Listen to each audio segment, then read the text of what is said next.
ಕರ್ನಾಟಕ ದಲಿತ ಸಮಾಜ ಸೇನೆಯ ಹೋರಾಟಕ್ಕೆ ರಸ್ತೆಯ ಗುಂಡಿಗಳನ್ನು ಮುಚ್ಚದೆ ಕಣ್ಣು ಮುಚ್ಚಿ ಕುಳಿತಿರುವ ಪಿಡಬ್ಲ್ಯೂಡಿ ಅಧಿಕಾರಿಗಳಿಗೆ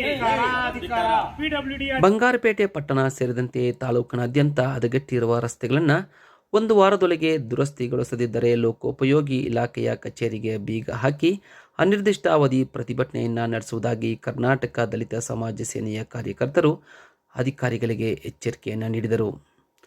ಕಳೆದ ಹಲವು ವರ್ಷಗಳಿಂದ ಪಟ್ಟಣ ಸೇರಿದಂತೆ ತಾಲೂಕು ಕೇಂದ್ರಕ್ಕೆ ಸಂಪರ್ಕ ಕಲ್ಪಿಸುವ ಪ್ರಮುಖ ರಸ್ತೆಗಳು ಸಂಪೂರ್ಣವಾಗಿ ಹಾಳಾಗಿದ್ದು, ಇದರಿಂದ ವಾಹನ ಸವಾರರಿಗೆ ಹಾಗೂ ಸಾರ್ವಜನಿಕರಿಗೆ ತುಂಬ ಅನಾನುಕೂಲವಾಗಿದೆ. ಸಂಬಂಧಪಟ್ಟ ಇಲಾಖೆಯ ಅಧಿಕಾರಿಗಳು ಹಾಗೂ ಜನಪ್ರತಿನಿಧಿಗಳು ಯಾವುದೇ ಕ್ರಮ ವಹಿಸದೆ ಕಡೆಗಣಿಸಿರುವುದರಿಂದ ನಿತ್ಯ ಹಾಳಾಗಿರುವ ರಸ್ತೆಗಳಲ್ಲಿ ಅಪಘಾತಗಳು ಸಂಭವಿಸುತ್ತಿವೆ ಎಂದು ಸಂಘಟನೆಯ ರಾಜ್ಯಾಧ್ಯಕ್ಷ ಸೂಳಿಕುಂಟೆ ಆನಂದ್ ಆರೋಪಿಸಿದರು. ಪಟ್ಟಣದಲ್ಲಿ ಡಬಲ್ ರಸ್ತೆ ನಿರ್ಮಾಣ ಮಾಡಲಾಗಿದ್ದು, ಕಾಮಗಾರಿ ತೀವ್ರವಾಗಿ ಕಳಪೆಯಾಗಿರುವುದರಿಂದ ನಿರ್ಮಾಣವಾದ 6 ತಿಂಗಳಲ್ಲೇ ರಸ್ತೆಯ ಅಸಲಿ ಬಣ್ಣ ಬೆಳಕಿಗೆ ಬಂದಿದೆ. ಪಟ್ಟಣದ ತಾಲೂಕು ಪಂಚಾಯಿತಿ ಕಚೇರಿ ಎದುರು, ಬೂದಿಕೋಟೆ ವೃತ್ತ ಹಾಗೂ ಬಸ್ ನಿಲ್ದಾಣದ ಬಳಿ ರಸ್ತೆಗಳು ಹಾಳಾಗಿವೆ.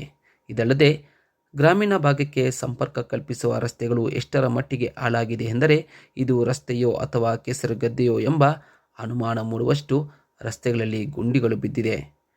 ಕಾಮಸಮುದ್ರ ರಸ್ತೆಯಂತೂ ಈಜು ಕೊಳಗಳಾಗಿ ಮಾರ್ಪಟ್ಟಿದೆ.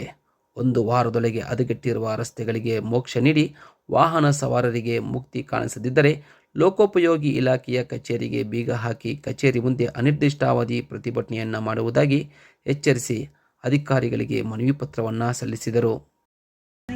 ಈ ರಸ್ತೆಯ ಗುಂಡಿಗಳನ್ನ ಮುಚ್ಚಿ ಕಾಮಸಮುದ್ರ ರೋಡ್ ಹೊಸದಾಗಿ ಹಾಕಿ ಸಾರ್ವಜನಿಕರ ಹಿತಾಸಕ್ತಿಯಿಂದ ನೀವು ಮಾಡದೆ ಹೋದರೆ ಪ್ರತಿಭಟನೆ ಸೋಮವಾರ ಬೆಳಿಗ್ಗೆ ಇಲ್ಲಿ ಟೆಂಟ್ ಬಿದ್ದಿರುತ್ತಾ ಜ್ಞಾಪಕ ಇಟ್ಕೊಳ್ಳಿ. ಹೇಳ್ಬಿಡಿ ಮೇಡಮ್ನವ್ರಿಗೆ, ಫೋನಲ್ಲೂ ಹೇಳಿದ್ದೀನಿ ನಾನು, ಹೇಳ್ಬಿಡಿ.